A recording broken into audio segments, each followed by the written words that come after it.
Hello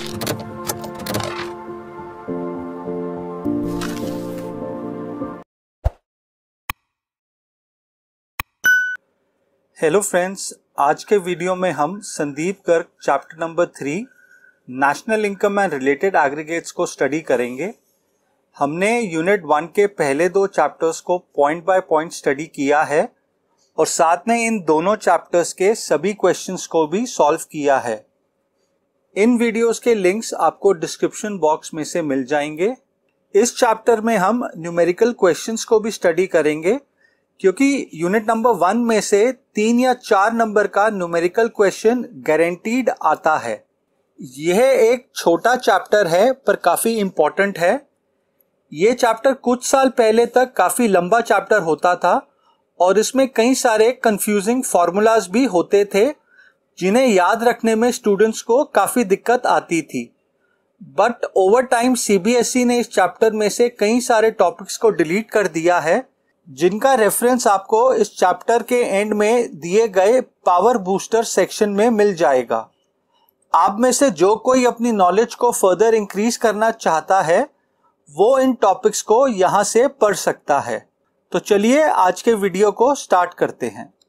हमने chapter number 2 में national income और डोमेस्टिक इनकम के कंसेप्ट को पढ़ा था। हमने इस चैप्टर से 3 इंपॉर्टेंट फॉर्मूलाज भी स्टडी किए थे। पहला, gross value is equal to net value plus depreciation, जैसे कि for example gross investment is equal to net investment plus depreciation. दूसरा, market price is equal to factor cost plus net indirect tax.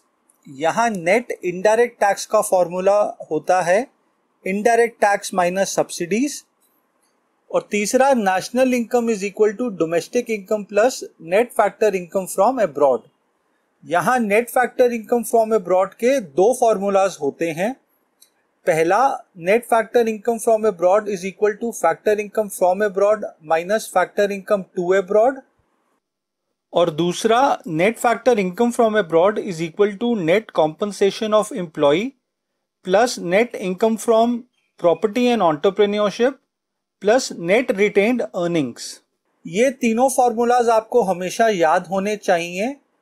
इन तीनों formulas को हम इस chapter में extensively use करेंगे। अब इस चैप्टर का नाम है national income and related aggregates, यानी कि हम इस चैप्टर में नेशनल इनकम के कंसेप्ट को डिटेल में समझेंगे।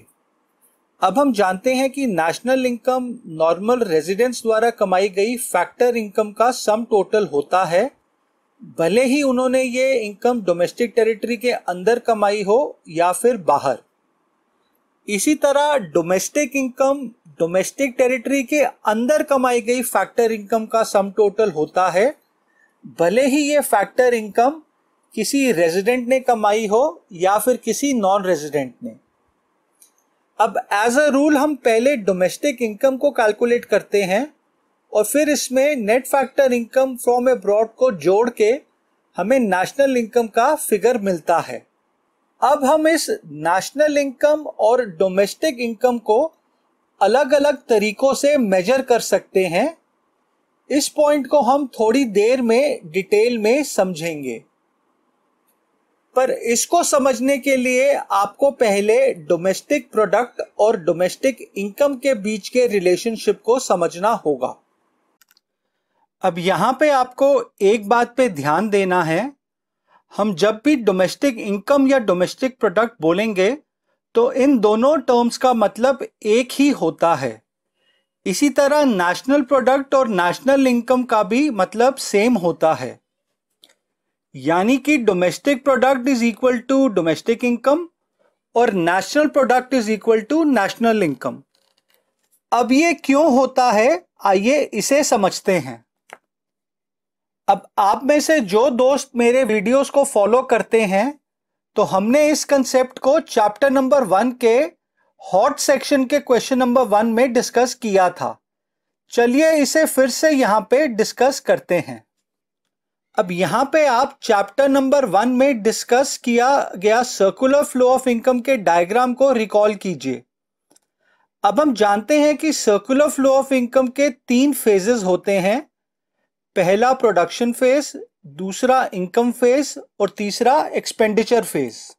अब हमने वहां पढ़ा था कि जितनी वैल्यू के गुड्स फेज 1 में प्रोड्यूस होते हैं वो सारे के सारी फेज 2 में फैक्टर इनकम के रूप में फैक्टर्स ऑफ प्रोडक्शन में डिस्ट्रीब्यूट हो जाती हैं। फॉर एग्जाम्पल, अगर 100 रुपए की वैल्यू के गुड्स एंड सर्विसेज प्रोड्यूस हुए हैं तो ये 100 रुपए फैक्टर इनकम के रूप में फैक्टर्स ऑफ प्रोडक्शन में रेंट, वेजेस, इंटरेस्ट और प्रॉफिट के रूप में डिस्ट्रीब्यूट हो जाते हैं। इसी फैक्टर इनकम के सम टोटल को हम डोमेस्टिक इनकम कहते हैं, क्योंकि ये हमारी इकोनॉमी के अंदर जनरेट होती है। इसी तरह फेज 1 में जो गुड्स एंड सर्विसेज प्रोड्यूस हुए हैं उनकी वैल्यू के सम टोटल को हम डोमेस्टिक प्रोडक्ट कहते हैं। अब जितनी वैल्यू के गुड्स एंड सर्विसेज प्रोड्यूस होते हैं वो वैल्यू डोमेस्टिक इनकम के रूप में फैक्टर्स ऑफ प्रोडक्शन में डिस्ट्रीब्यूट हो जाती है। इसीलिए हम कह सकते हैं कि domestic product is equal to domestic income. अब अगर हम इस इक्वेशन में राइट हैंड साइड और लेफ्ट हैंड साइड में net factor income from abroad को ऐड करें तो domestic income plus net factor income from abroad बन जाएगा नेशनल इनकम, और domestic product plus net factor income from abroad बन जाएगा नेशनल प्रोडक्ट। इसीलिए हम ये भी कह सकते हैं कि national product is equal to national income. अब हम जानते हैं कि डोमेस्टिक इनकम इकोनॉमी के अंदर कमाई गई फैक्टर इनकम के सम टोटल को कहा जाता है, भले ही ये इनकम किसी रेजिडेंट ने कमाई हो या फिर नॉन रेजिडेंट ने। अब ये डेफिनेशन सर्कुलर फ्लो के फेज 2 यानी कि इनकम फेज को रिप्रेजेंट करती है। अब अगर हमें डोमेस्टिक प्रोडक्ट को डिफाइन करना पड़े तो हमें सर्कुलर फ्लो के फेज 1 से इसकी डेफिनेशन मिलेगी। अब हम जानते हैं कि फेज 1 में producing sector goods and services को प्रोड्यूस करता है, तो हम ये कह सकते हैं कि एक इकोनॉमी में जितने भी गुड्स एंड सर्विसेज प्रोड्यूस होते हैं उनकी मार्केट वैल्यू के सम टोटल को हम डोमेस्टिक प्रोडक्ट कह सकते हैं। यहां पे मार्केट वैल्यू का मतलब हुआ गुड्स और सर्विसेज की क्वांटिटी जो प्रोड्यूस हुई है मल्टीप्लाइड बाय उनके मार्केट प्राइस से। अब इस बात से कोई फर्क नहीं पड़ता है कि ये गुड्स एंड सर्विसेज किसी रेजिडेंट प्रोडक्शन यूनिट ने प्रोड्यूस किए हों या फिर किसी नॉन रेजिडेंट प्रोडक्शन यूनिट ने। फॉर एग्जाम्पल, टाटा मोटर्स एक इंडियन कंपनी है, इसके द्वारा जितनी भी ऑटोमोबाइल्स प्रोड्यूस होती हैं उनकी मार्केट वैल्यू को हम डोमेस्टिक प्रोडक्ट में शामिल करेंगे। इसके ऑपोजिट ह्यूंडई मोटर्स एक साउथ कोरियन कंपनी है, पर उसके प्रोडक्शन यूनिट्स जो इंडिया की डोमेस्टिक टेरिटरी के अंदर ऑटोमोबाइल्स प्रोड्यूस करते हैं उनकी मार्केट वैल्यू को भी हम इंडिया की डोमेस्टिक प्रोडक्ट में इंक्लूड करेंगे। अब इसी तरह हम नेशनल प्रोडक्ट को भी डिफाइन कर सकते हैं। हम जानते हैं कि नेशनल इनकम में हम सिर्फ उसी फैक्टर इनकम को इंक्लूड करते हैं जो उस देश के नॉर्मल रेजिडेंट्स ने कमाई हो, अब भले ही उन्होंने ये इनकम देश की डोमेस्टिक टेरिटरी के अंदर से कमाई हो या फिर बाहर से। इसी तरह हम ये कह सकते हैं कि वो गुड्स और सर्विसेज जो एक देश के रेजिडेंट प्रोडक्शन यूनिट्स ने प्रोड्यूस किए होते हैं उनकी मार्केट वैल्यू के सम टोटल को हम उस देश का नेशनल प्रोडक्ट कह सकते हैं। इस बात से फर्क नहीं पड़ता है कि उन्होंने ये गुड्स एंड सर्विसेज उस देश की डोमेस्टिक टेरिटरी के अंदर बनाए हों या फिर बाहर। इसको भी हम एक एग्जाम्पल से समझते हैं। अब स्टेट बैंक ऑफ इंडिया एक इंडियन कंपनी है। अब जब हम नेशनल प्रोडक्ट को कैलकुलेट करेंगे तो हम ना सिर्फ स्टेट बैंक ऑफ इंडिया की जो इंडिया की डोमेस्टिक टेरिटरी के अंदर सिचुएटेड ब्रांचेस हैं उनके द्वारा दी गई सर्विसेज की मार्केट वैल्यू को इंक्लूड करेंगे, बल्कि जो स्टेट बैंक ऑफ इंडिया की इंडिया से बाहर सिचुएटेड ब्रांचेस हैं उनके द्वारा दी गई सर्विसेज को भी हम इंडिया के नेशनल प्रोडक्ट में इंक्लूड करेंगे। आई होप आपको डोमेस्टिक प्रोडक्ट और नेशनल प्रोडक्ट का पॉइंट क्लियर हो गया होगा। अब यहां पे आपको एक पॉइंट समझना जरूरी है, हम डोमेस्टिक इनकम और नेशनल इनकम को किसी मॉनेटरी डिनोमिनेशन जैसे कि रुपीस, डॉलर, पाउंड इत्यादि में मेजर करते हैं, क्योंकि ऑब्वियसली फैक्टर इनकम्स पैसों के रूप में कमाई जाती है। इसी तरह हम डोमेस्टिक प्रोडक्ट और नेशनल प्रोडक्ट को भी पैसों में ही मेजर करते हैं। अब ऐसा क्यों करते हैं, इसे हम एक एग्जाम्पल से समझते हैं। अब लेट्स से एक इकॉनमी में सिर्फ 3 प्रोड्यूसर्स हैं। पहला प्रोड्यूसर मिल्क प्रोड्यूस करता है, जिसे हम लीटर में मेजर कर सकते हैं। दूसरा प्रोड्यूसर व्हीट यानी कि आटा प्रोड्यूस करता है, जिसे हम किलोग्राम में मेजर कर सकते हैं। और तीसरा प्रोड्यूसर कंप्यूटर प्रोड्यूस करता है, जिसे हम नंबर्स में मेजर कर सकते हैं। अब लेट्स से प्रोड्यूसर ए ने एक साल में 10,000 लीटर मिल्क प्रोड्यूस किया है। प्रोड्यूसर बी ने एक साल में 5,000 किलोग्राम आटा प्रोड्यूस किया है। और प्रोड्यूसर सी ने एक साल में 1,000 कंप्यूटर प्रोड्यूस किए हैं। अब अगर हमें इस देश की डोमेस्टिक प्रोडक्ट को कैलकुलेट करना पड़े, तो हम इसे तब तक कैलकुलेट नहीं कर सकते हैं जब तक हम इसे किसी कॉमन टर्म में मेजर नहीं कर सकेंगे। अब ये कॉमन टर्म होती है पैसा यानी कि मनी। अगर हम इन तीनों गुड्स की क्वांटिटीज को उनके पर यूनिट मार्केट प्राइस से मल्टीप्लाई कर दें, तो हमें इन तीनों गुड्स की मार्केट वैल्यू का पता चल जाएगा। For example let's say 1 litre milk की कीमत है 50 रुपए, तो 10,000 लीटर मिल्क की कीमत हुई 5 लाख रुपए।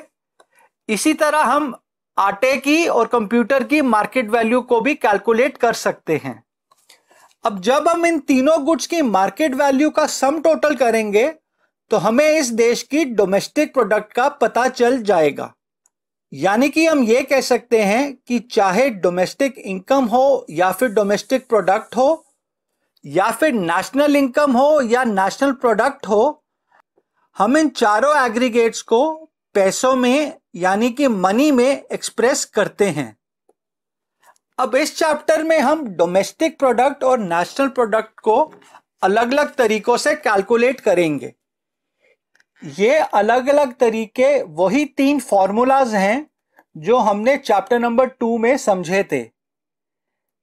अब पहला फॉर्मूला था ग्रॉस वैल्यू और नेट वैल्यू का, दूसरा फॉर्मूला था मार्केट प्राइस और फैक्टर कॉस्ट का, और तीसरा फॉर्मूला था डोमेस्टिक इनकम और नेशनल इनकम का। अब यहां पे आप पहले 2 फॉर्मूलाज पे कंसंट्रेट कीजिए। हम डोमेस्टिक प्रोडक्ट और नेशनल प्रोडक्ट को ग्रॉस वैल्यू और नेट वैल्यू दोनों पे कैलकुलेट कर सकते हैं। इसे हम कुछ इस तरह लिख सकते हैं, gross domestic product, net domestic product, gross national product और नेट नेशनल प्रोडक्ट। अब हम इन 4 कैटेगरीज को मार्केट प्राइस और फैक्टर कॉस्ट दोनों पे ही मेजर कर सकते हैं। यानी कि अब हम कुछ ऐसा लिख सकते हैं, ग्रॉस डोमेस्टिक प्रोडक्ट को जब हम मार्केट प्राइस पे मेजर करेंगे, तो उसे हम gross domestic product at market price कहेंगे। इसी तरह हम ग्रॉस डोमेस्टिक प्रोडक्ट को जब फैक्टर कॉस्ट पे मेजर करेंगे, तो हम उसे gross domestic product at factor cost कहेंगे। अब जब हम नेट डोमेस्टिक प्रोडक्ट को मार्केट प्राइस पे मेजर करेंगे, तो हम उसे net domestic product at market price कहेंगे। और जब हम नेट डोमेस्टिक प्रोडक्ट को फैक्टर कॉस्ट पे मेजर करेंगे, तो उसे हम net domestic product at factor cost कहेंगे। इन 4 कैटेगरीज को हम डोमेस्टिक इनकम के 4 वेरिएंट्स या फिर एग्रीगेट्स कहते हैं। इन चारों एग्रीगेट्स का अपना अपना मतलब होता है। इन चारों को कैलकुलेट करने के भी अलग अलग फॉर्मूलाज होते हैं, जिन्हें हम थोड़ी देर में समझेंगे। अब जिस तरह हमने डोमेस्टिक प्रोडक्ट के 4 एग्रीगेट्स कैलकुलेट किए हैं, उसी तरह हम नेशनल प्रोडक्ट के भी 4 एग्रीगेट्स कैलकुलेट कर सकते हैं। अब जब हम ग्रॉस नेशनल प्रोडक्ट को मार्केट प्राइस पे कैलकुलेट करेंगे, तो हमें gross national product at market price का फिगर मिलेगा। और जब हम ग्रॉस नेशनल प्रोडक्ट को फैक्टर कॉस्ट पे कैलकुलेट करेंगे तो उसे हम gross national product at factor cost कहेंगे।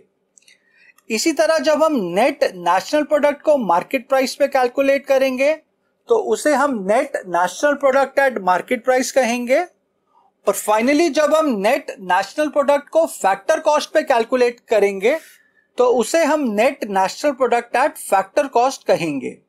ये 4 नेशनल प्रोडक्ट्स के एग्रीगेट्स हैं। इन चारों एग्रीगेट्स का भी अपना अपना मतलब होता है और इन्हें भी अलग अलग फॉर्मूला से कैलकुलेट किया जाता है, जिन्हें हम थोड़ी देर में समझेंगे। ये 8 एग्रीगेट्स 4 डोमेस्टिक प्रोडक्ट के और 4 नेशनल प्रोडक्ट के को हम एक पर्टिकुलर टाइम पीरियड, जो कि नॉर्मली 1 साल होता है, उसमें कैलकुलेट करते हैं। ध्यान रहे ये साल कैलेंडर ईयर यानी कि जनवरी से दिसंबर का नहीं होता है, बल्कि ये एक अकाउंटिंग ईयर, जिसे हम फाइनेंशियल ईयर भी कहते हैं, वो होता है जो 1 अप्रैल को स्टार्ट होता है और 31 मार्च को खत्म होता है। अब इससे पहले हम इन 8 एग्रीगेट्स को डिटेल में समझें, सबसे पहले इन्हें कैसे लिखा जाता है उसे ध्यान से समझें। सबसे पहले आप कैपिटल लेटर में लिखें डीपी या फिर एनपी, डिपेंडिंग अपॉन आप डोमेस्टिक प्रोडक्ट का एग्रीगेट लिख रहे हैं या फिर नेशनल प्रोडक्ट का। अब अगर ये एग्रीगेट ग्रॉस वैल्यू पे कैलकुलेट होता है तो डीपी या एनपी से पहले आप जी लिखें, जिसका मतलब हुआ ग्रॉस। और अगर ये एग्रीगेट नेट वैल्यू पे कैलकुलेट होता है तो फिर आप डीपी या एनपी के आगे लिखेंगे एन, जिसका मतलब हुआ नेट। अब अगर ये एग्रीगेट मार्केट प्राइस पे कैलकुलेट होगा तो आप थोड़े छोटा साइज में लिखेंगे एमपी। और अगर ये एग्रीगेट फैक्टर कॉस्ट पे कैलकुलेट होगा तो फिर आप लिखेंगे एफसी। इस पॉइंट को आप हमेशा ध्यान में रखेंगे क्योंकि न्यूमेरिकल क्वेश्चंस को आंसर करने में ये यूजफुल होगा। आइए अब इन 8 एग्रीगेट्स को डिटेल में डिस्कस करते हैं। सबसे पहले हम डोमेस्टिक प्रोडक्ट के 4 एग्रीगेट्स को समझेंगे। डोमेस्टिक प्रोडक्ट का पहला एग्रीगेट है gross domestic product at market price. अब इससे पहले हम इसकी डेफिनेशन को डिस्कस करें, यहां आप एक बात को समझें। आप अक्सर न्यूज में सुनते होंगे कि हमारे देश की जीडीपी बढ़ गई या फिर घट गई। जैसे कि कोरोना लॉकडाउन के चलते हमारी जीडीपी फाइनेंशियल ईयर 2020-21 में 7% गिर गई थी। तो हम यहाँ पे इसी gross domestic product at market price की बात कर रहे होते हैं। किसी भी देश की इकोनॉमिक ग्रोथ इस बात पे डिपेंड करती है कि उस देश में कितने गुड्स एंड सर्विसेज प्रोड्यूस होते हैं, और जब इन गुड्स एंड सर्विसेज की मार्केट वैल्यू का सम टोटल करते हैं तो हमें gross domestic product at market price का एग्रीगेट मिलता है। आइए अब इसकी डेफिनेशन को समझते हैं। यहां आप थोड़ी देर के लिए इस डेफिनेशन में दिए गए ग्रॉस वर्ड को इग्नोर कीजिए और बाकी डेफिनेशन को पढ़िए। It refers to market value of all final goods and services produced within the domestic territory of a country during a period of 1 year। यानी कि एक इकोनॉमी की डोमेस्टिक टेरिटरी में जितने भी फाइनल गुड्स एंड सर्विसेज बनते हैं, अगर हम उनकी मार्केट वैल्यू का सम टोटल कर लें तो हमें उस इकोनॉमी की gross domestic product at market price का फिगर मिल जाएगा। ये फाइनल गुड्स रेजिडेंट प्रोड्यूसर भी बना सकते हैं और नॉन रेजिडेंट प्रोड्यूसर भी। अब हमने थोड़ी देर पहले जो 3 गुड्स वाला एग्जाम्पल समझा था, यहाँ पे तीनों गुड्स की मार्केट वैल्यू का सम टोटल को हम gross domestic product at market price कहेंगे। अब इंडिया की जीडीपी फाइनेंशियल ईयर 2019-2020 में लगभग $3 ट्रिलियन की थी। यानी कि इंडिया की डोमेस्टिक टेरिटरी के अंदर फाइनेंशियल ईयर 2019-20 में $3 ट्रिलियन की मार्केट वैल्यू के final goods and services produce हुए थे। आई होप आपको gross domestic product at market price का कंसेप्ट समझ आ गया होगा।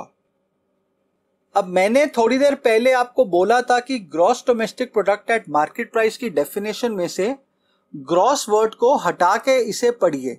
ये मैंने इसीलिए कहा था कि आपको जीडीपी का बेसिक कंसेप्ट समझ आ जाए। अब अगर आप इस शब्द को बिना इग्नोर किए gross domestic product at market price की डेफिनेशन को एक बार फिर से समझें तो हमें इस डेफिनेशन में 4 पॉइंट्स पे फोकस करना होगा। Gross market value, final goods and services, produced within domestic territory of a country, period of 1 year. इन चारों पॉइंट्स को समझने के लिए हमें gross domestic product at market price के हर एक अल्फाबेट को इंडिविजुअली समझना पड़ेगा। ये मेथड हम सभी 8 एग्रीगेट्स में फॉलो करेंगे। अब gross domestic product at market price में सबसे पहला अल्फाबेट है जी, जिसका मतलब है ग्रॉस।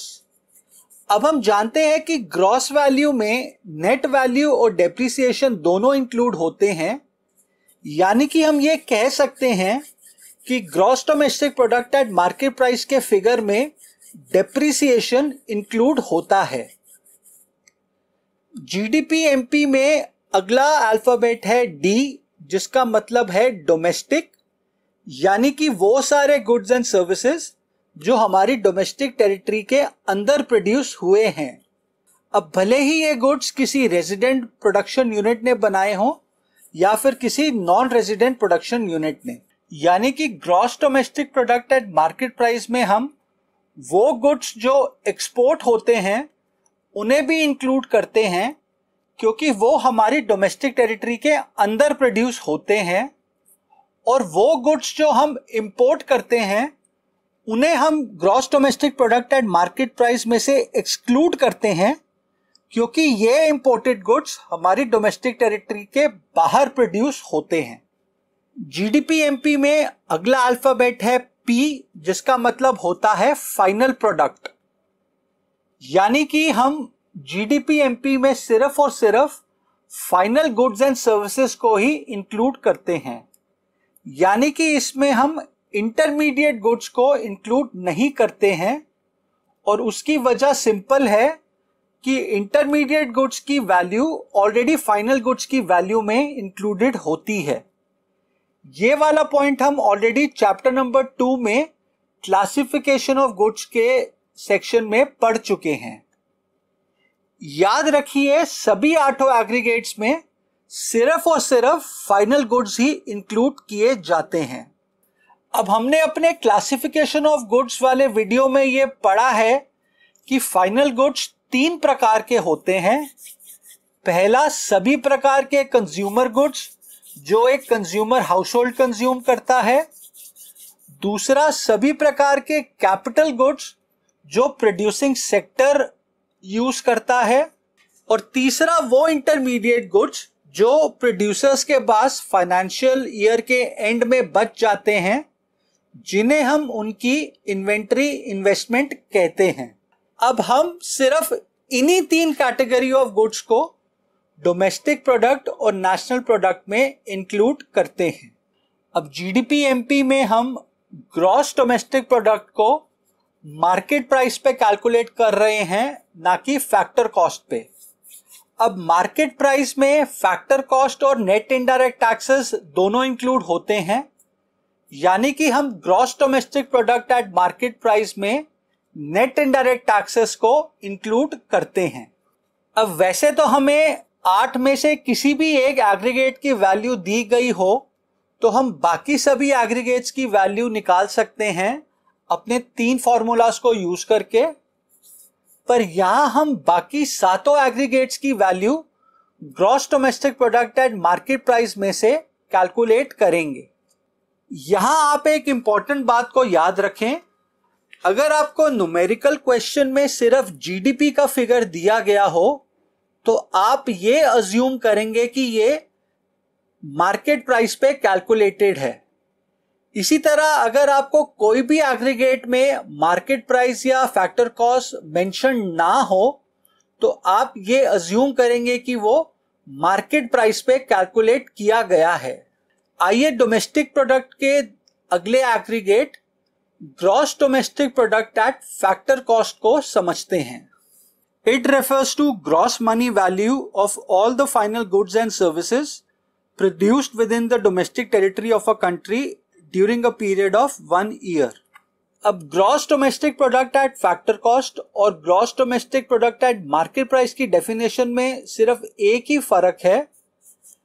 जीडीपी एमपी में हम ग्रॉस मार्केट वैल्यू लिखते हैं और जीडीपी एफसी में हम ग्रॉस मनी वैल्यू लिखते हैं, बाकी डेफिनेशन सेम है।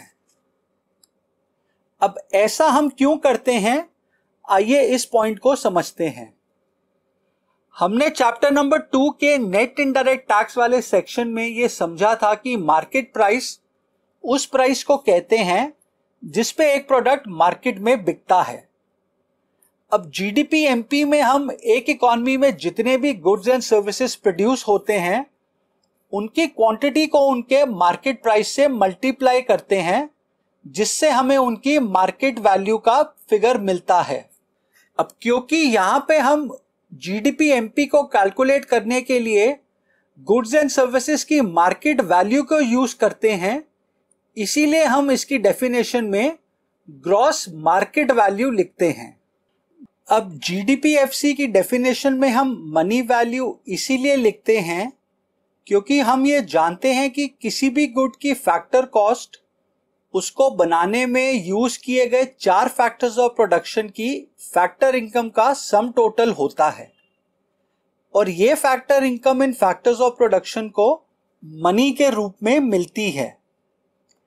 इसीलिए हम ये कह सकते हैं कि जीडीपी-एफसी में हम एक इकॉनमी के अंदर जितने भी गुड्स एंड सर्विसेज प्रोड्यूस होते हैं उनको बनाने में जो 4 फैक्टर्स ऑफ प्रोडक्शन का कंट्रीब्यूशन होता है उसे कैलकुलेट करते हैं फैक्टर इनकम, यानी कि उनके द्वारा कमाए गए पैसों के रूप में। इसीलिए हम यहाँ पे मनी वैल्यू लिखते हैं।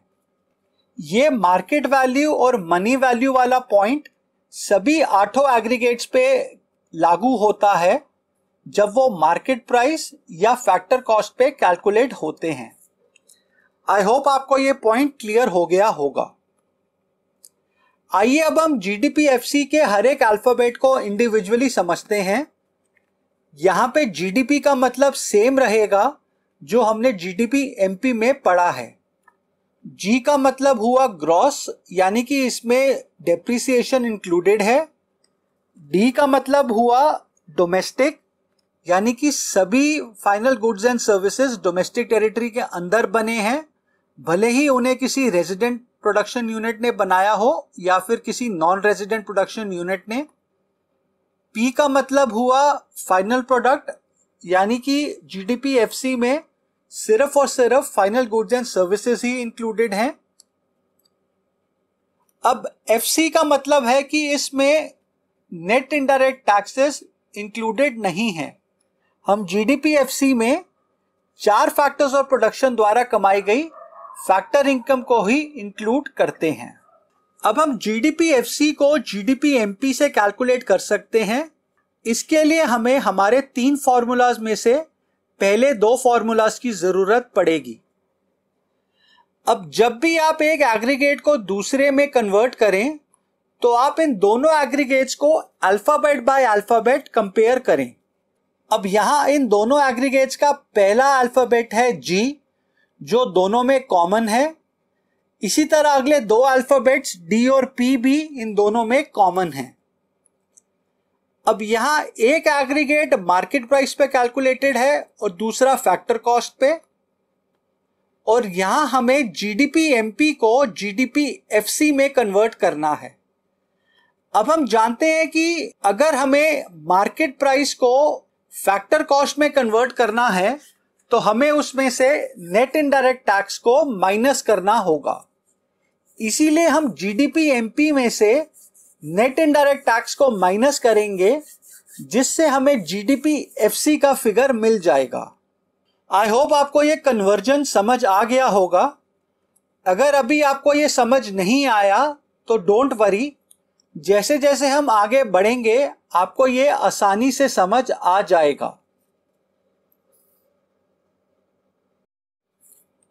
डोमेस्टिक प्रोडक्ट का तीसरा एग्रीगेट है net domestic product at market price.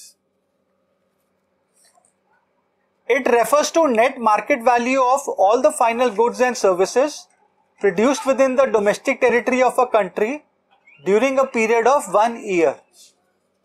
अब GDP MP और NDP MP में सिर्फ एक ही फर्क है कि जहां पे GDP MP ग्रॉस वैल्यू पे कैलकुलेट होता है वहीं NDP MP नेट वैल्यू पे कैलकुलेट होता है।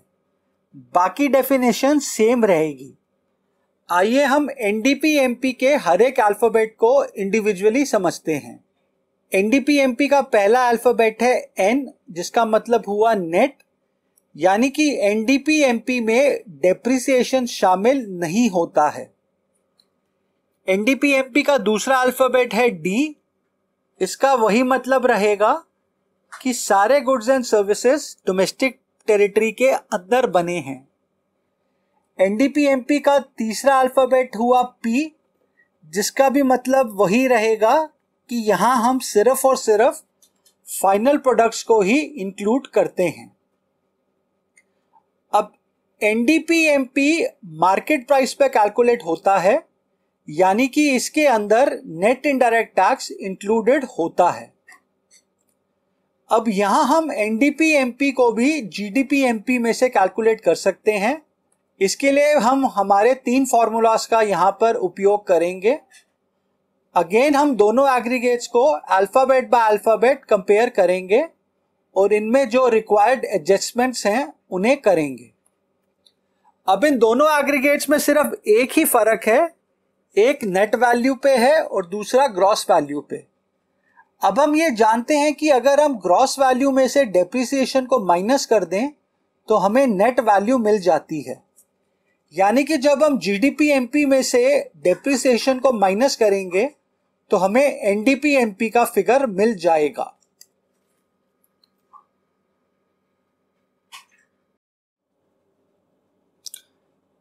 चलिए अब हम डोमेस्टिक इनकम या डोमेस्टिक प्रोडक्ट की चौथी और फाइनल एग्रीगेट को स्टडी करते हैं, जो कि है net domestic product at factor cost. It refers to net money value of all the final goods and services produced within the domestic territory of a country during a period of 1 year. अब NDP-FC net value है और factor cost पे भी calculated है, इसीलिए हम इसकी definition में नेट मनी वैल्यू लिखते हैं। बाकी डेफिनेशन सेम रहेगी बाकी तीनों डोमेस्टिक एग्रीगेट्स की तरह। अब यहां पे एक इंपॉर्टेंट बात ध्यान देने की है, वैसे तो ये चारों एग्रीगेट्स डोमेस्टिक प्रोडक्ट के ही हैं, पर कॉमन लैंग्वेज में हम सिर्फ NDP FC को ही डोमेस्टिक प्रोडक्ट या फिर डोमेस्टिक इनकम कहते हैं। इसके 2 कारण हैं। पहला, इसमें डेप्रिसिएशन इंक्लूड नहीं होता है। अब हमने चैप्टर नंबर 2 के ग्रॉस और नेट इन्वेस्टमेंट वाले सेक्शन में ये समझा था कि एक इकॉनमी में कितनी कैपिटल फॉर्मेशन और ग्रोथ होती है, ये उस इकॉनमी में हुई नेट इन्वेस्टमेंट से पता चलता है, ना कि ग्रॉस इन्वेस्टमेंट से। और NDP FC में क्योंकि डेप्रिसिएशन इंक्लूडेड नहीं होता है, इसीलिए ये एक इकोनॉमी में हुई ग्रोथ का बेटर रिप्रेजेंटेटिव होता है। इसी तरह NDP FC से हमें डोमेस्टिक इनकम में हुई इकोनॉमिक ग्रोथ का बेटर इंडिकेशन मिलता है। और दूसरा कारण ये है कि NDP FC में नेट इनडायरेक्ट टैक्सेस इंक्लूड नहीं होते हैं। अब हम जानते हैं कि इनडायरेक्ट टैक्सेस और सब्सिडीज जो नेट इनडायरेक्ट टैक्सेस के कंपोनेंट्स होते हैं, ये दोनों ट्रांसफर इनकम्स के एग्जांपल्स होते हैं। अब NDP FC इन्हें एक्सक्लूड करता है, जिससे हमें एक इकॉनमी में जनरेट हुई सिर्फ और सिर्फ फैक्टर इनकम्स का सही आइडिया मिलता है। इन 2 रीजंस की वजह से NDP FC को डोमेस्टिक इनकम का ट्रू इंडिकेटर माना जाता है। अगर आपसे एग्जाम में डोमेस्टिक इनकम या डोमेस्टिक प्रोडक्ट को कैलकुलेट करने को बोला जाए तो आप NDP FC को ही कैलकुलेट करेंगे। आइए अब हम एनडीपीएफसी के हर एक अल्फाबेट को भी इंडिविजुअली समझते हैं। यहाँ पहला अल्फाबेट है एन, जिसका मतलब हुआ नेट, यानी कि एनडीपीएफसी में डेप्रिसिएशन इंक्लूड नहीं होता है। एनडीपीएफसी का दूसरा अल्फाबेट है डी, जिसका वही मतलब रहेगा कि सारे goods and services domestic territory के अंदर ही बने हैं। एनडीपीएफसी का तीसरा अल्फाबेट है पी, इसका मतलब भी सेम रहेगा कि इसके अंदर सिर्फ और सिर्फ final goods and services he include होती हैं। अब एनडीपीएफसी फैक्टर कॉस्ट पे कैलकुलेटेड है, तो इसका यह मतलब हुआ कि इसके अंदर नेट इनडायरेक्ट टैक्सेस इंक्लूडेड नहीं है। हम एनडीपीएफसी को भी जीडीपी-एमपी से कैलकुलेट कर सकते हैं। इसके लिए हमें हमारे 3 फॉर्मूलाज में से पहले 2 फॉर्मूलाज की जरूरत पड़ेगी। अगेन हम यहां पे दोनों एग्रीगेट्स को अल्फाबेट बाय अल्फाबेट कंपेयर करेंगे। अब इन दोनों एग्रीगेट्स में 2 डिफरेंसेस हैं, एक तो ग्रॉस और नेट का और दूसरा मार्केट प्राइस और फैक्टर कॉस्ट का। तो यहां हमें 2 फॉर्मूलाज को यूज करना पड़ेगा। हम ग्रॉस को नेट में कन्वर्ट करने के लिए उसमें से डेप्रिसिएशन को माइनस करेंगे और मार्केट प्राइस को फैक्टर कॉस्ट में कन्वर्ट करने के लिए उसमें से नेट इनडायरेक्ट टैक्स को भी माइनस करेंगे। याद रखिए, कभी कभी नेट इनडायरेक्ट टैक्स का सीधा फिगर नहीं दिया गया होता, बल्कि उसके 2 कंपोनेंट्स इनडायरेक्ट टैक्स और सब्सिडी का फिगर दिया जाता है। तो यहां हम नेट इनडायरेक्ट टैक्स का फॉर्मूला, जो कि इनडायरेक्ट टैक्स माइनस सब्सिडी होता है, उसे पहले इस्तेमाल करके नेट इनडायरेक्ट टैक्स को कैलकुलेट करेंगे। अगेन मैं यहां पे एक पॉइंट रिपीट करना चाहता हूं, चारों डोमेस्टिक एग्रीगेट्स में सिर्फ और सिर्फ एनडीपीएफसी को ही हम डोमेस्टिक इनकम बोलते हैं।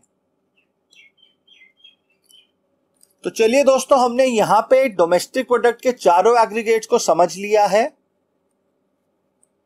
इनकी डेफिनेशंस आपको याद होनी चाहिए, क्योंकि एग्जाम में नॉर्मली ये 1 मार्क क्वेश्चन के रूप में आपसे पूछी जा सकती हैं। डोमेस्टिक प्रोडक्ट के चारों एग्रीगेट्स की डेफिनेशन को याद रखने का एक बहुत ही सिंपल ट्रिक है।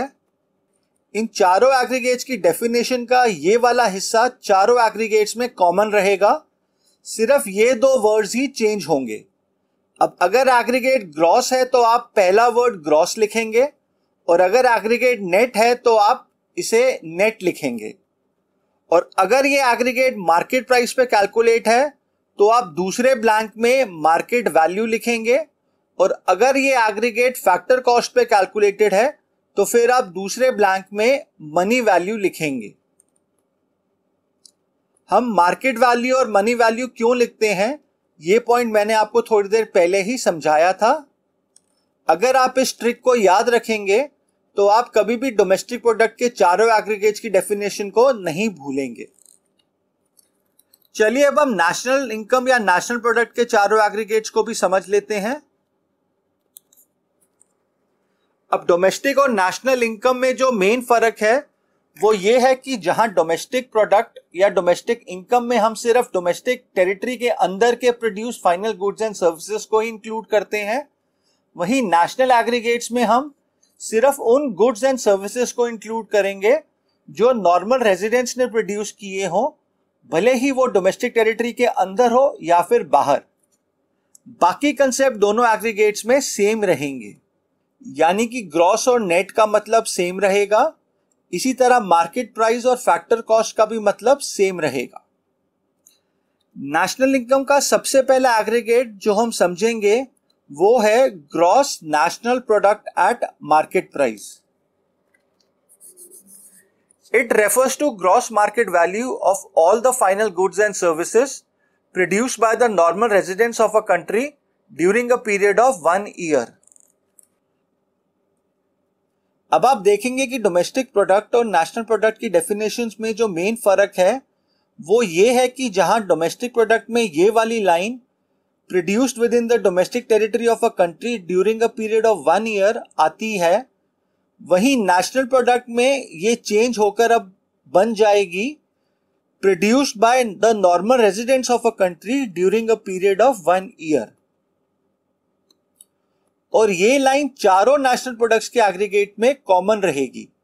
फर्क सिर्फ ग्रॉस और नेट का रहेगा और मार्केट प्राइस और फैक्टर कॉस्ट का रहेगा। ये हम ऑलरेडी डोमेस्टिक प्रोडक्ट के एग्रीगेट्स में डिस्कस कर चुके हैं। आइए अब हम gross national product at market price के हर एक अल्फाबेट को इंडिविजुअली समझते हैं। यहाँ पे ग्रॉस का मतलब वही रहेगा जो हमने डोमेस्टिक प्रोडक्ट की चारों एग्रीगेट्स में समझा था, यानी कि जी का मतलब हुआ ग्रॉस, यानी कि इसमें डेप्रिसिएशन इंक्लूडेड होगा। एन का मतलब हुआ नेशनल, यानी कि जीएनपी एमपी में सिर्फ वही गुड्स एंड सर्विसेज इंक्लूड होंगे जो इस इकोनॉमी के नॉर्मल रेजिडेंट्स ने प्रोड्यूस किए हैं।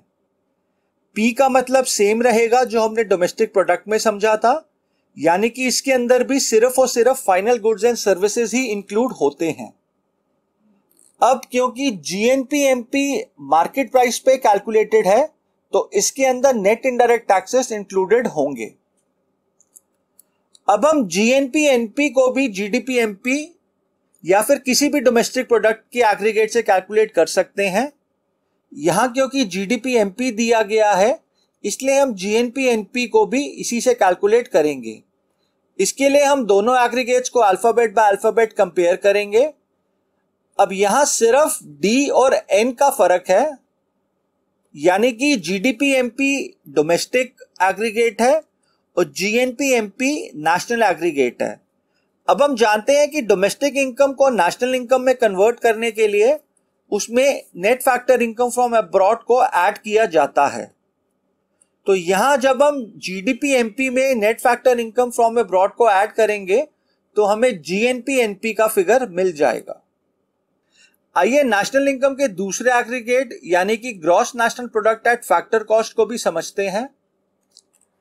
It refers to gross money value of all the final goods and services produced by the normal residents of a country during a period of 1 year.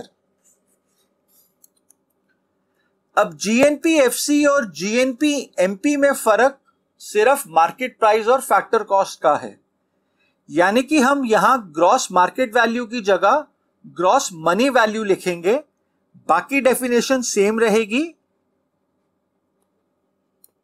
आइए GNP-FC के हर एक alphabet को भी individually समझते हैं।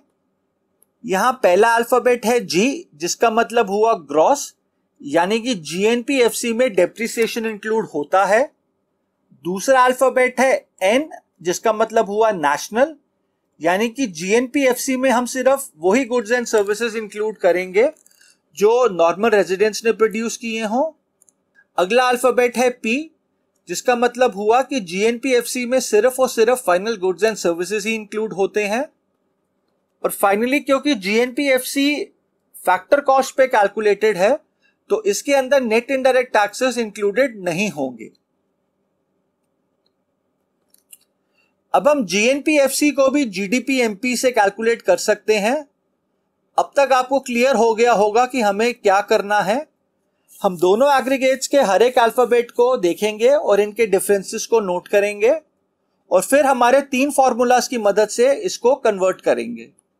यहां एक तो डोमेस्टिक को नेशनल में कन्वर्ट करना है, इसलिए हम इसमें net factor income from abroad add करेंगे, और दूसरा मार्केट प्राइस को फैक्टर कॉस्ट में कन्वर्ट करना है, इसके लिए हम इसमें से नेट इनडायरेक्ट टैक्स को माइनस करेंगे।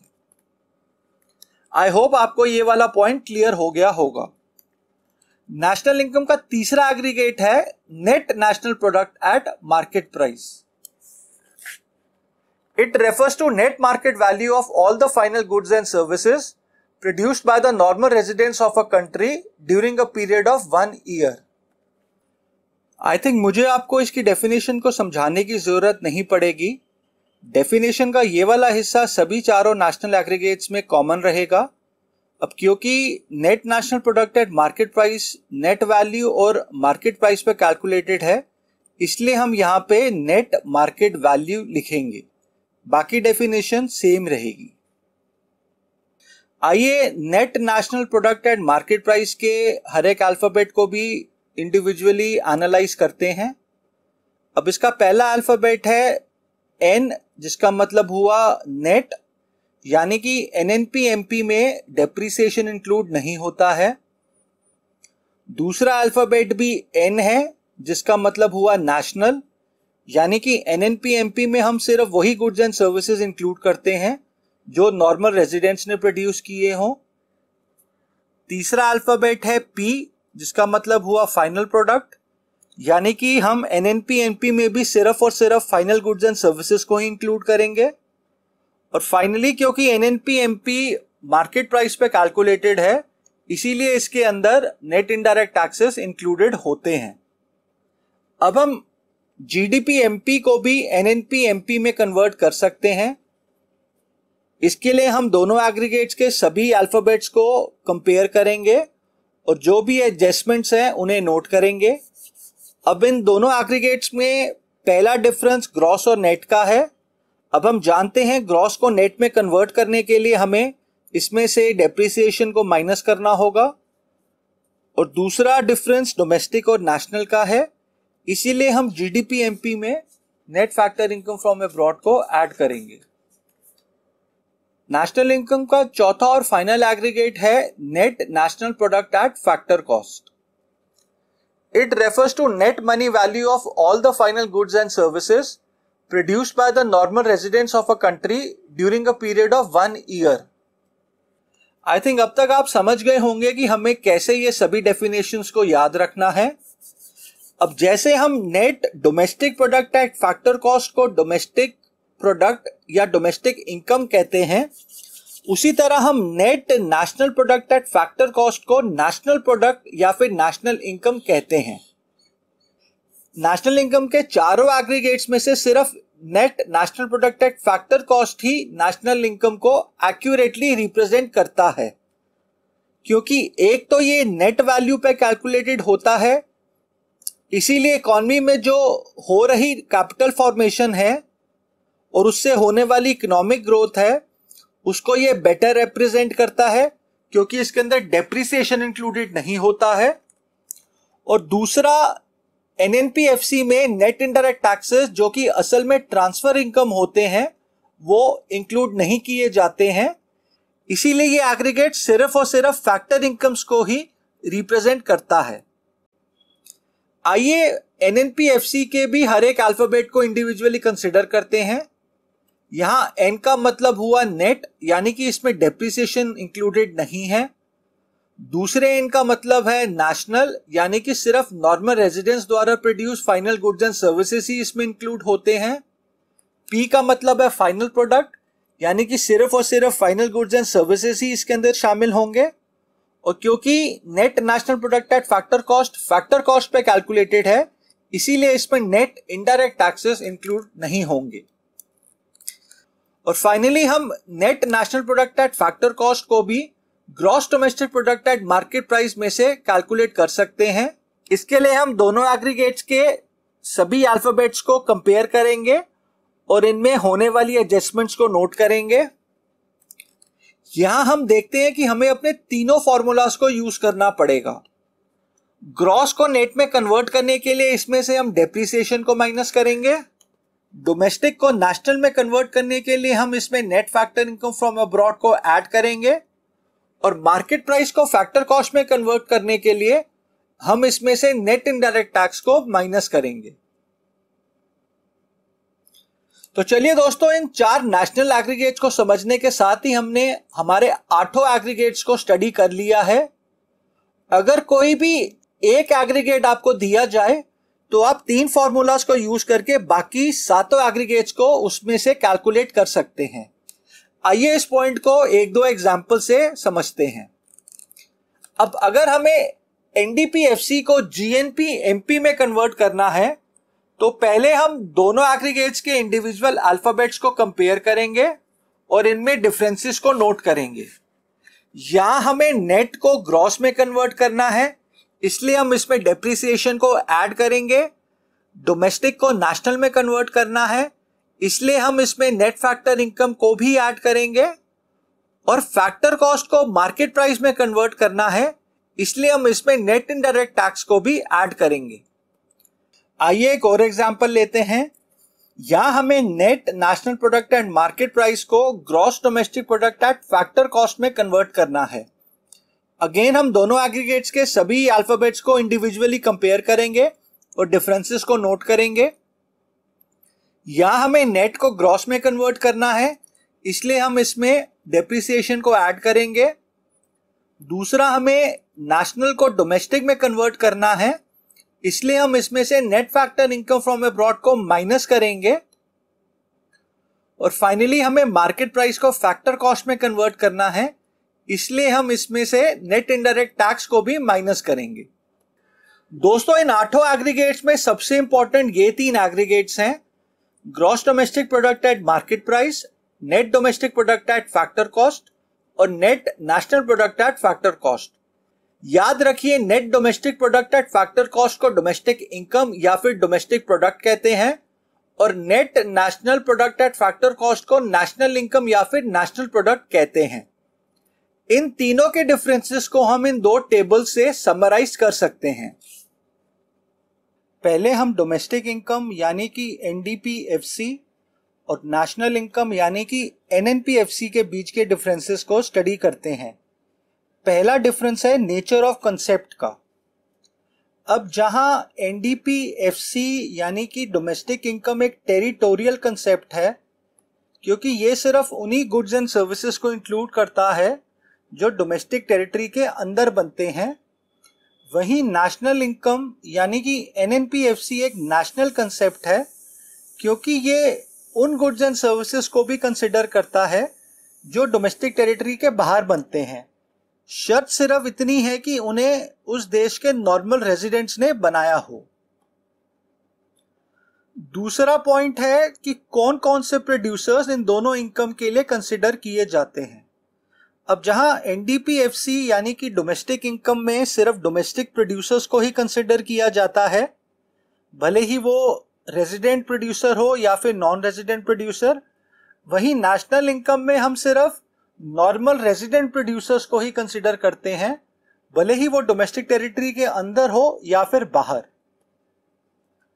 और फाइनली तीसरा पॉइंट है कि जहां NDP-FC यानी कि डोमेस्टिक इनकम में net factor income from abroad include नहीं होती है, वहीं नेशनल इनकम यानी कि NNP-FC में ये इंक्लूड होती है। इस तरह हम GDP-NP और NNP-FC यानी कि नेशनल इनकम को भी डिफरेंशिएट कर सकते हैं। पहले 2 पॉइंट्स तो पिछले टेबल की तरह सेम रहेंगे।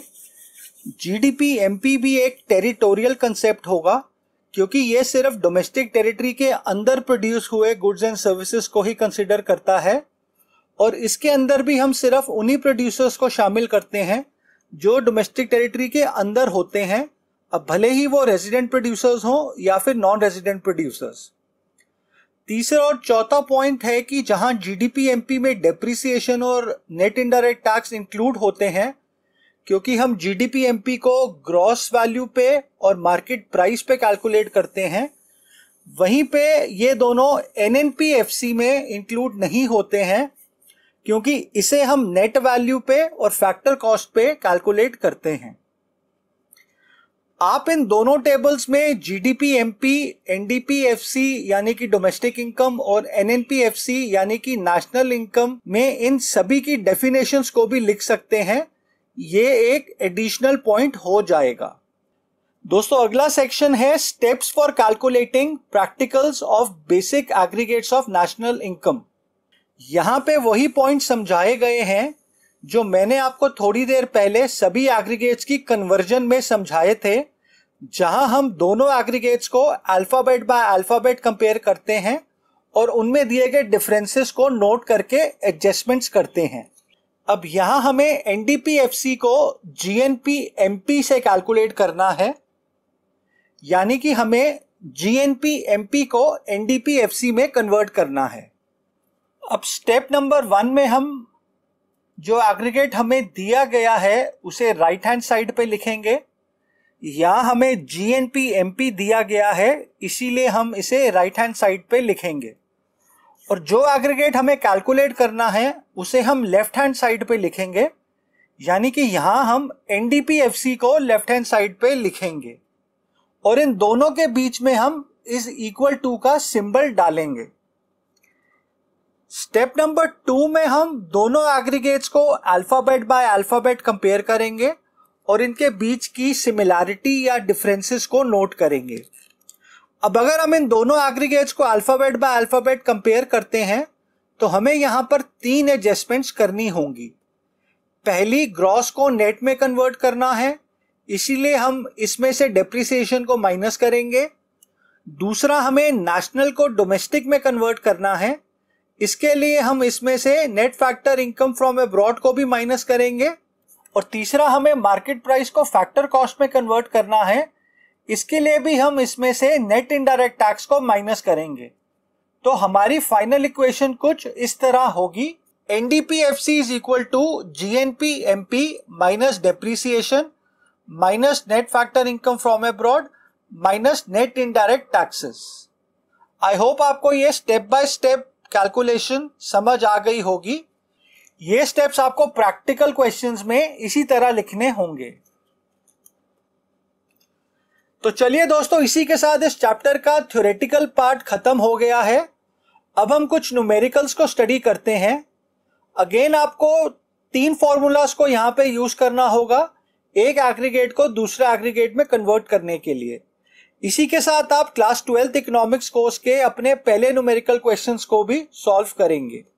क्वेश्चन नंबर 1 में हमें GNP-NP का फिगर दिया गया है, इसको हमें NDP-FC में कन्वर्ट करना है। अब यहां पे हमें इस क्वेश्चन को अपने 2 स्टेप्स वाले फॉर्मूला से आंसर करना है। पहले हमें जो एग्रीगेट कैलकुलेट करना है उसे हम लेफ्ट हैंड साइड पे लिखेंगे और जो एग्रीगेट हमें क्वेश्चन में दिया गया है उसे हम राइट हैंड साइड पे लिखेंगे। स्टेप नंबर 2 में हम दोनों एग्रीगेट्स को अल्फाबेट बाय अल्फाबेट कंपेयर करेंगे और जो भी रिक्वायर्ड एडजस्टमेंट्स है उसे फॉर्मूले में लिखेंगे।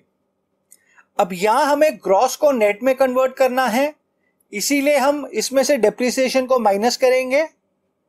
नेक्स्ट, हमें नेशनल को डोमेस्टिक में कन्वर्ट करना है, इसलिए हम इसमें से net factor income from abroad को भी माइनस करेंगे। और फाइनली हमें मार्केट प्राइस को फैक्टर कॉस्ट में कन्वर्ट करना है, तो हम इसमें से नेट इनडायरेक्ट टैक्स को भी माइनस करेंगे। अब हमारा फॉर्मूला पूरा हो गया है। नेक्स्ट स्टेप में हम इन सबके फिगर्स जो क्वेश्चंस में दिए गए हैं उन्हें फॉर्मूला में रिप्लेस करेंगे और फाइनल आंसर लिखेंगे। क्वेश्चन नंबर 2 में हमें GDP-MP को कैलकुलेट करना है। इस क्वेश्चन में हमें NNP-FC का फिगर दिया गया है। तो स्टेप नंबर 1 में हम GDP-MP को लेफ्ट हैंड साइड पे और NNP-FC को राइट हैंड साइड पे लिखेंगे। स्टेप 2 में हम पूरा फॉर्मूला जनरेट करेंगे, इसके लिए हम दोनों एग्रीगेट्स को अल्फाबेट बाय अल्फाबेट कंपेयर करेंगे। अब यहां हमें नेट को ग्रॉस में कन्वर्ट करना है, इसलिए हम इसमें डेप्रिसिएशन ऐड करेंगे। फिर हमें नेशनल को डोमेस्टिक में कन्वर्ट करना है, इसके लिए हम इसमें से net factor income from abroad को माइनस करेंगे। और फाइनली हमें फैक्टर कॉस्ट को मार्केट प्राइस में कन्वर्ट करना है, इसके लिए हम इसमें नेट इनडायरेक्ट टैक्सेस को ऐड करेंगे। अब हमारा फॉर्मूला पूरा रेडी हो गया है। फाइनली हम इस फॉर्मूले में दिए गए फिगर्स को डालेंगे। अब यहां हमें net factor income from abroad का सीधा फिगर नहीं दिया गया है, इसीलिए हम पहले इसका फॉर्मूला लगाएंगे जो कि है factor income from abroad minus factor income to abroad. इसी तरह नेट इनडायरेक्ट टैक्स का भी सीधा फिगर नहीं दिया गया है, इसीलिए उसका भी फॉर्मूला लगाएंगे जो कि है इनडायरेक्ट टैक्सेस माइनस सब्सिडीज। अब इन सभी फिगर्स को फॉर्मूला में डाल के हमें अपना GDP-MP का फाइनल आंसर मिल जाएगा। यहां संदीप गर्ग में कुछ और सॉल्व एग्जांपल्स भी दिए गए हैं, आप इन्हें प्रैक्टिस कर सकते हैं। बस आपने 3 बेसिक फॉर्मूलाज को याद रखना है और 2 स्टेप्स में कैसे क्वेश्चंस को सॉल्व करना है इसे भी याद रखना है। यहां इन्होंने इंपॉर्टेंट फॉर्मूलाज की एक समरी दे रखी है, आप इसे भी एक बार फिर से पढ़ सकते हैं। अब दिए गए एग्जाम्पल्स में जो सिंपल एग्जाम्पल्स हैं उन्हें यहां पे मैं नहीं समझाऊंगा, इन्हें आप खुद से प्रैक्टिस कर सकते हैं। जो थोड़े से ट्रिकी क्वेश्चंस हैं आइए उन्हें समझते हैं। एग्जाम्पल नंबर 1 सिंपल है, आप इसे खुद ट्राई कर सकते हैं। यहां हमें नेट इनडायरेक्ट टैक्स का डायरेक्ट फिगर नहीं दिया गया है, इसीलिए इसका फॉर्मूला यानी कि इनडायरेक्ट टैक्स माइनस सब्सिडीज को यूज करके हम पहले इसे कैलकुलेट करेंगे और फिर हम GNP-MP को NDP-FC में कन्वर्ट करेंगे। एग्जाम्पल नंबर 2 में हमें NNP-FC कैलकुलेट करना है और क्वेश्चन में हमें GDP-MP दिया गया है। अब स्टेप नंबर 1 में हम NNP-FC को लेफ्ट हैंड साइड पे लिखेंगे और GDP-MP को राइट हैंड साइड पे लिखेंगे।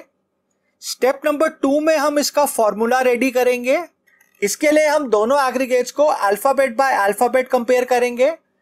अब यहां हमें ग्रॉस को नेट में कन्वर्ट करना है, तो हम उसमें से डेप्रिसिएशन को माइनस करेंगे।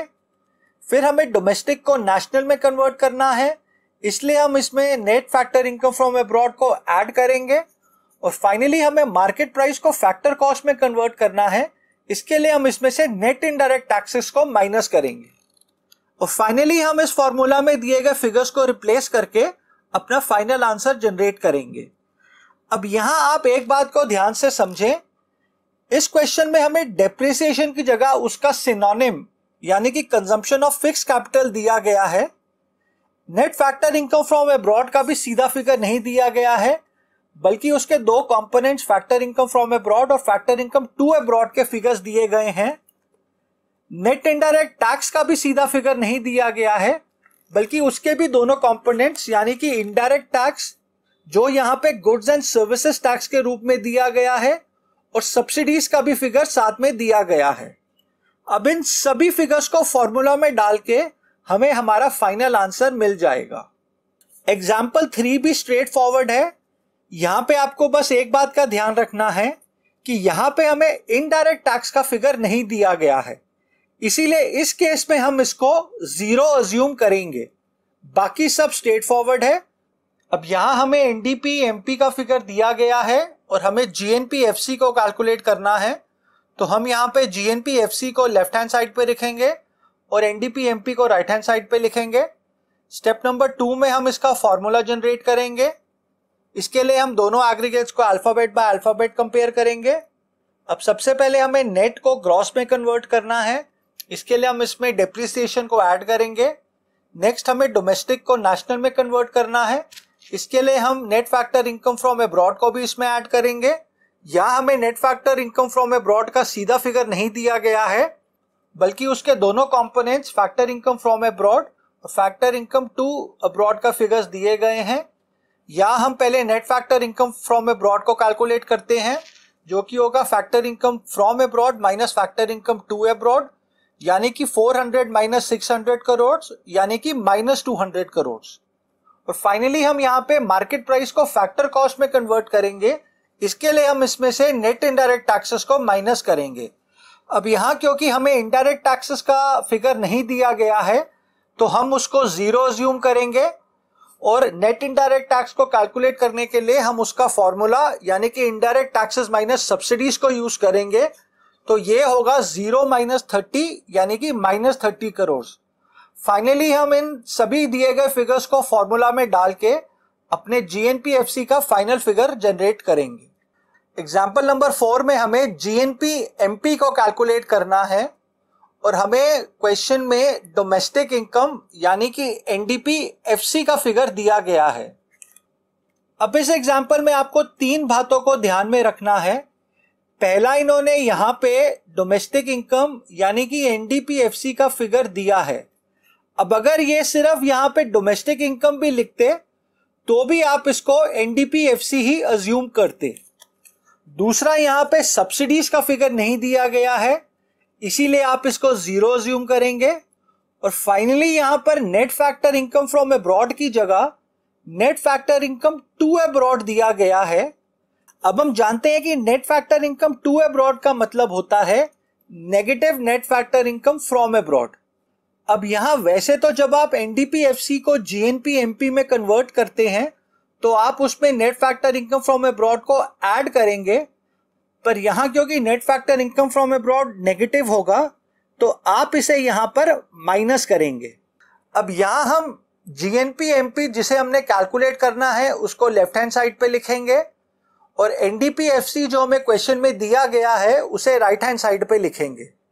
स्टेप नंबर 2 में हम दोनों एग्रीगेट्स को अल्फाबेट बाय अल्फाबेट कंपेयर करेंगे और इनके बीच के डिफरेंसेस को नोट करेंगे।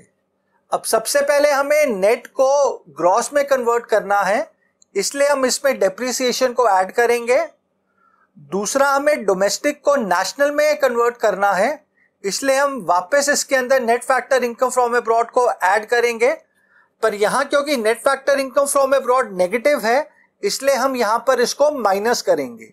और फाइनली हमें फैक्टर कॉस्ट को मार्केट प्राइस में कन्वर्ट करना है, इसलिए हम इसमें नेट इनडायरेक्ट टैक्सेस को ऐड करेंगे। अब यहाँ क्योंकि सब्सिडीज का फिगर नहीं दिया गया है, इसलिए हम उसको 0 अज्यूम करेंगे। तो हमारा नेट इनडायरेक्ट टैक्सेस हुआ इनडायरेक्ट टैक्सेस माइनस सब्सिडीज, यानी कि 70 minus 0 which is equal to 70 crore. Finally हम इन फिगर्स को इस फॉर्मूला में डालकर अपना GNP/MP का फाइनल आंसर जनरेट करेंगे। एग्जाम्पल 5 में हमें 2 एग्रीगेट्स के फिगर्स दिए गए हैं और हमें डेप्रिसिएशन कैलकुलेट करना है। अब ऐसे क्वेश्चंस को आंसर करने के लिए आप कोई भी एग्रीगेट राइट या लेफ्ट हैंड साइड पे प्लेस कर सकते हैं। हम यहाँ पे GDP/MP को लेफ्ट हैंड साइड पे और NNP/FC को राइट हैंड साइड पे प्लेस करते हैं, और सेकेंड स्टेप में हम इनका बीच के डिफरेंसेस को नोट करके फॉर्मूला जनरेट करते हैं। अब यहाँ हमने नेट को ग्रॉस में कन्वर्ट करना है, तो हम इसमें डेप्रिसिएशन ऐड करेंगे। फिर हमें नेशनल को डोमेस्टिक में कन्वर्ट करना है, इसीलिए हम इसमें से net factor income from abroad को माइनस करेंगे। और फाइनली हमें फैक्टर कॉस्ट को मार्केट प्राइस में कन्वर्ट करना है, इसलिए हम इसमें नेट इनडायरेक्ट टैक्सेस को ऐड करेंगे। अब डेप्रिसिएशन को छोड़ के हमारे पास बाकी सभी फिगर्स दिए गए हैं, इन सभी को फॉर्मूला में डाल के हम डेप्रिसिएशन का फाइनल आंसर निकाल सकते हैं। अब एग्जाम्पल नंबर 6 में भी हमें 2 एग्रीगेट्स दिए गए हैं और हमें नेट इनडायरेक्ट टैक्स कैलकुलेट करना है। ये भी हम एग्जाम्पल 5 की तरह ही सॉल्व करेंगे। यहां बस आपने ये ध्यान रखना है कि net factor income from abroad का फिगर नेगेटिव में दिया गया है। अब यहां हम GNP/MP को लेफ्ट हैंड साइड पे और NDP/FC को राइट हैंड साइड पे लिखते हैं, और स्टेप नंबर 2 में इन दोनों के बीच के डिफरेंसेस को नोट करते हैं। अब सबसे पहले हम नेट को ग्रॉस में कन्वर्ट करेंगे, इसलिए हम इसमें डेप्रिसिएशन को ऐड करेंगे। सेकेंडली हम डोमेस्टिक को नेशनल में कन्वर्ट करेंगे, इसीलिए हम इसमें net factor income from abroad को भी ऐड करेंगे। पर क्योंकि ये यहाँ पे नेगेटिव दिया गया है, इसलिए हम इस इक्वेशन में इसको माइनस करेंगे। और फाइनली हमें फैक्टर कॉस्ट को मार्केट प्राइस में कन्वर्ट करना है, इसलिए हम इसमें नेट इनडायरेक्ट टैक्सेस को ऐड करेंगे। अब नेट इनडायरेक्ट टैक्सेस के अलावा हमें बाकी सभी फिगर्स दिए गए हैं, इन सबको इस इक्वेशन में डाल के हमें नेट इनडायरेक्ट टैक्स का फाइनल आंसर मिल जाएगा। एग्जाम्पल नंबर 7 में हमें सब्सिडीज को कैलकुलेट करना है। हमें क्वेश्चन में 2 एग्रीगेट्स दिए गए हैं। आप किसी एग्रीगेट को भी राइट हैंड साइड पे और किसी को भी लेफ्ट हैंड साइड पे रख के इसे कैलकुलेट कर सकते हैं। अब यहां हम GNP/FC को लेफ्ट हैंड साइड पे और NDP/MP को राइट हैंड साइड पे लिखेंगे। इसके बाद हम इन दोनों के बीच के डिफरेंसेस को नोट करेंगे। अब यहां हमें नेट को ग्रॉस में कन्वर्ट करना है, इसीलिए हम इसमें डेप्रिसिएशन को ऐड करेंगे। अब ध्यान रहे यहां पर डेप्रिसिएशन की जगह उसका synonym consumption of fix capital का फिगर दिया गया है।